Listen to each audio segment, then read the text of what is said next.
आज हम कार्तिक मास का 16वां अध्याय पठन करेंगे। तो भक्तों, प्रेम से हाथ जोड़कर कथा स्मरण करिए। राजा पृथु ने कहा, हे नारद जी, ये तो आपने भगवान शिव की बड़ी विचित्र कथा सुनाई है। अब कृपा करके आप यह बतलाइए कि उस समय राहु उस पुरुष से छूटकर कहाँ गया।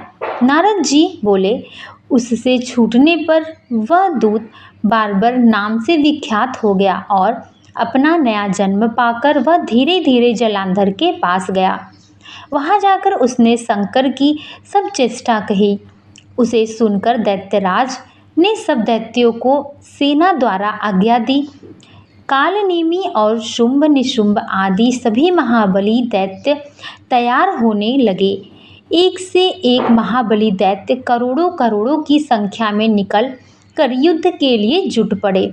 महाप्रतापी सिंधुपुत्र शिवजी से युद्ध के लिए निकल पड़ा।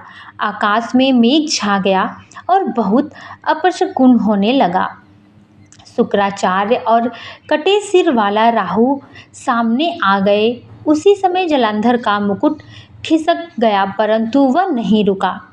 उधर इंद्रादि सब देवताओं ने कैलाश पर शिवजी के पास पहुंचकर सब वृत्तांत सुनाया और यह भी कहा कि आपने जलंधर से युद्ध करने के लिए भगवान विष्णु को भेजा था। वह उसके वशवर्ती हो गए हैं और विष्णु जी लक्ष्मी सहित जलंधर के अधीन हैं।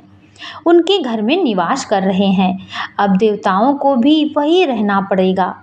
यह बलिसागर पुत्र आपसे युद्ध करने आ रहा है, अतएव आप उसे मारकर हम सबकी रक्षा करिए।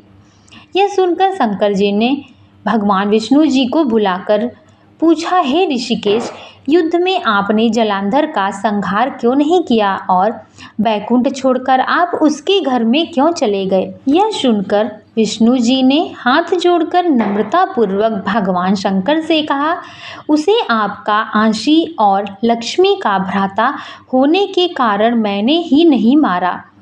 यह बड़ा वीर और देवताओं से अजय है। इसी पर मुग्ध होकर मैं उसके घर में निवास करता हूँ। विष्णु जी के ऐसे वचन को सुनकर शंकर जी हंस पड़े और उन्होंने कहा, हे विष्णु, आप यह क्या कहते हैं। मैं उस दैत्य जलंधर को अवश्य मारूंगा। अब आप सभी देवता जलंधर को मेरे द्वारा ही मारा गया जाने अपने स्थान को जाइए। जब शंकर जी ने ऐसा कहा तो सब देवता संदेह रहित होकर अपने स्थान को चले गए। इसी समय पराक्रमी जलंधर अपनी विशाल सेना के साथ पर्वत के समीप कैलाश आको घोर सिंहनाद करने लगा। दैत्यों के नाद और कोलाहल को सुनकर शिवजी ने नंदी आदि गणों को उससे युद्ध करने की आज्ञा प्रदान की। कैलाश के समीप भीषण युद्ध होने लगा। दैत्य अनेक प्रकार के अस्त्र शस्त्र बरसाने लगे। भेरी, मृदंग, शंख और वीरों तथा हाथी, घोड़ों और रथों के शब्दों से शाब्दित हो पृथ्वी कांपने लगी। युद्ध में कटकर मरे हुए हाथी, घोड़े और पैदल का पहाड़ लग गया। रक्त मांस का कीचड़ उत्पन्न हो गया। दैत्यों के आचार्य शुक्र जी अपने मृत संजीवनी विद्या से सब दैत्यों को जिलाने लगे। यह देखकर शिवजी के गण व्याकुल हो गए और उसके पास जाकर सारा वृत्तांत सुनाया। उसे सुनकर भगवान रुद्र के क्रोध की सीमा न रही। फिर तो उस समय उनके मुख से एक बड़ी भयंकर कृत्या उत्पन्न हुई, जिसकी दोनों जलाएं ताल वृक्ष के समान थीं। वह युद्ध भूमि में जब असुरों का चवर्ण करने लगी और फिर वह शुक्राचार्य के समीप पहुंची और शीघ्र ही अपनी योनि में गुप्त कर लिया। फिर स्वयं भी अंतर्ध्यान हो गई। शुक्राचार्य के गुप्त हो जाने से दैत्यों का मुख मलिन हो गया और वे युद्ध भूमि को छोड़कर भाग गए। इस पर शुंभ निशुंभ और कालनेमी आदि सेनापतियों ने अपने भागते हुए वीरों को रोका।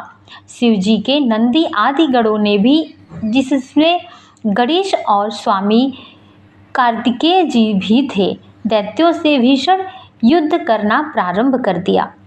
इसी के साथ कार्तिक मास का 16वां अध्याय भी संपन्न हुआ। तो सभी मिलकर बोलिए, भगवान शंकर की जय, भगवान विष्णु की जय।